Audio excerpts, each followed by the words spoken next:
이삭이 그랄이라고 하는 곳에서 농사를 지을 때 그 농사가 너무 잘 됐습니다. 근데 그 땅은 블레셋 땅이었기 때문에 블레셋 사람들이 그것을 시기했어요. 그래서 이삭이 쓰던 우물을 막아버렸습니다. 그것은 아브라함 때 파놓았던 우물이었어요.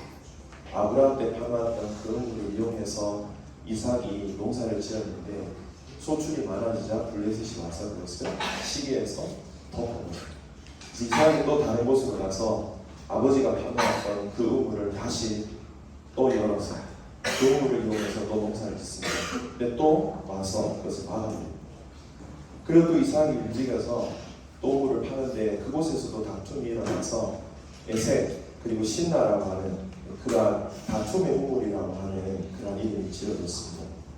계속 우물을 팔 때마다 덮고 또 심지어는 그것을 다투고, 그렇지만 이삭이 포기하지 않고 계속 파려갈 때 누오봇이라고 하는 우물을 얻게 되고 브엘셰바라고 하는 그 약속의 우물, 맹세의 우물을 얻게 되는 것입니다. 아멘. 우리가 기도를 계속할 때에 누군가는 이것을 시기할 것이고 약한 세력은 이것을 계속 덮으려고 할 거예요. 한동에 처음 주셨던 그 아브라함의 우물을 덮으려고 할 거예요. 근데 우리는 어떻게 해야 됩니까?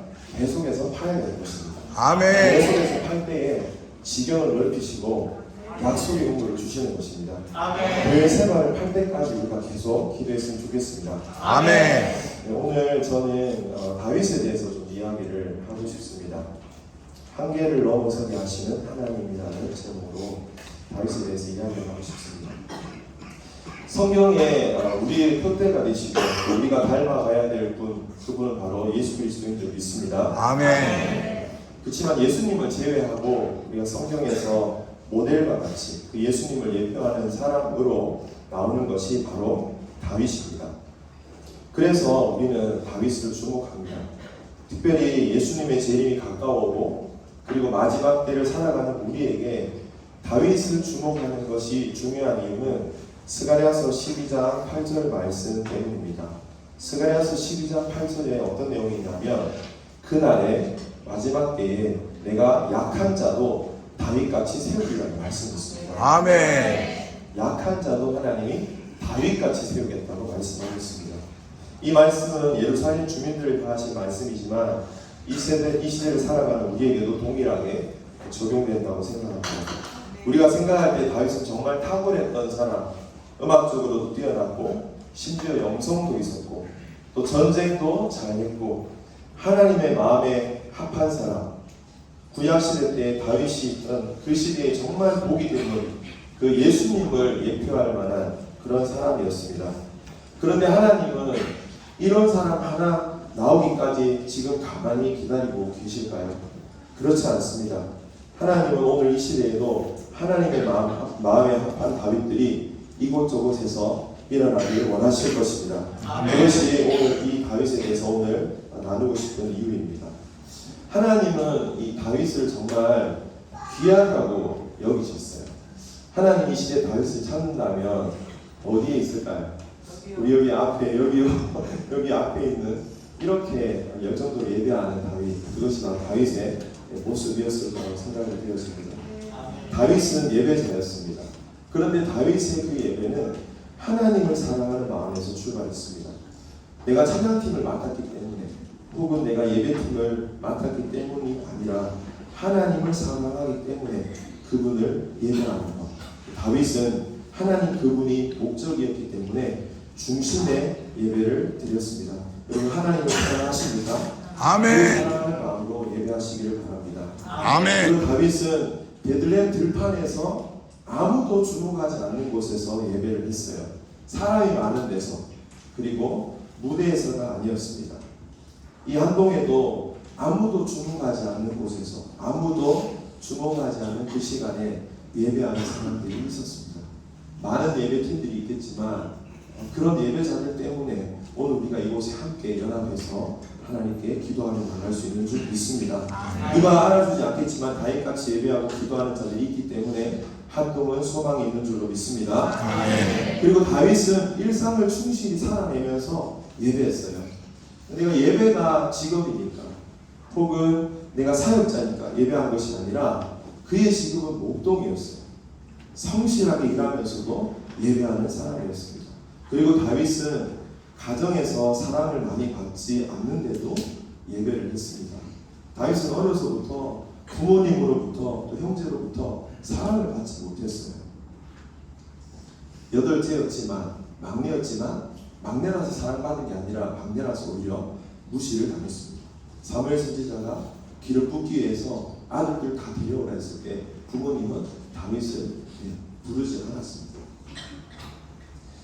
그렇지만 다윗의 예배에는 우울함이 없었어요. 우울한 예배, 자기 연민에 빠진 예배를 드리지 않았습니다. 반면에 사울이라는 사람은 늘 자기 연민에 빠진 사람이었습니다. 그러나 다윗은 하나님의 성품을 바라봤기 때문에 그의 상황을 보지 않고 그 하나님의 아름다우심을 바라보았기 때문에 예배할 수 있었습니다.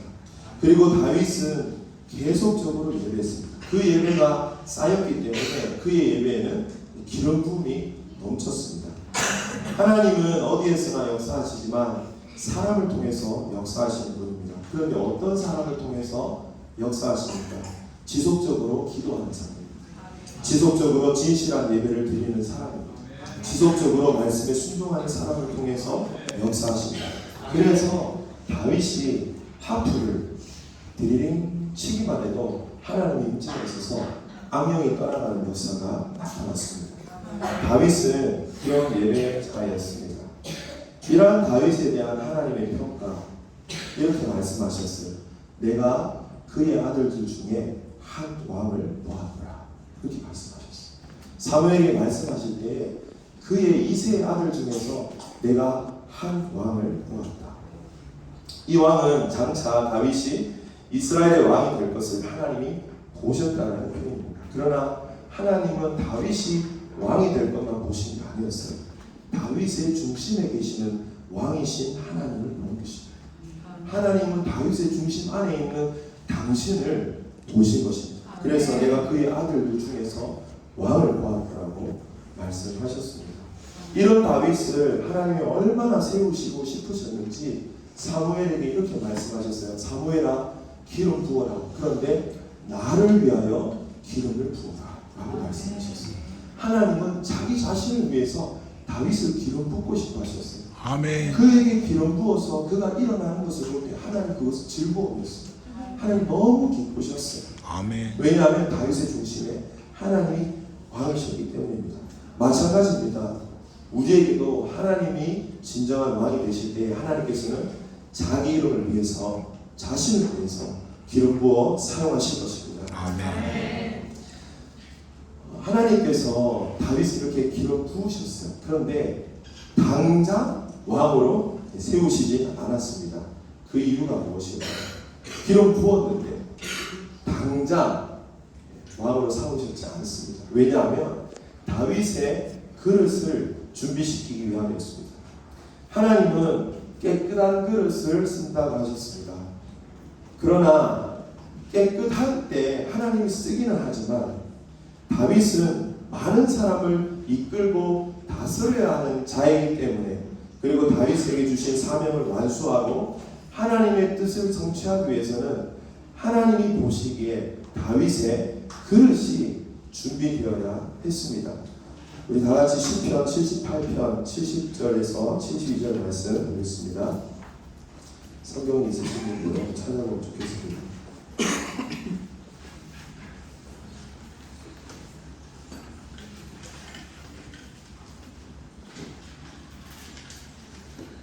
(78편) 70절에서 72절 말씀 화면에 띄워주실 수 있습니다. 띄워주시면 좋겠습니다.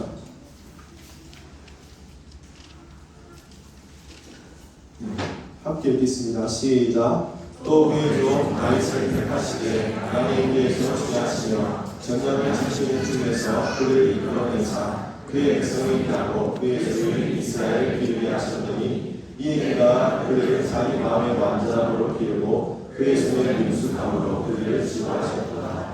아멘. 하나님은 다윗에게 이스라엘을 맡길 때에 그의 마음이 완전하여서 그 이스라엘을 다스리고 그 그의 손이 능숙하여져서 이스라엘을 지도하기를 원하셨어요.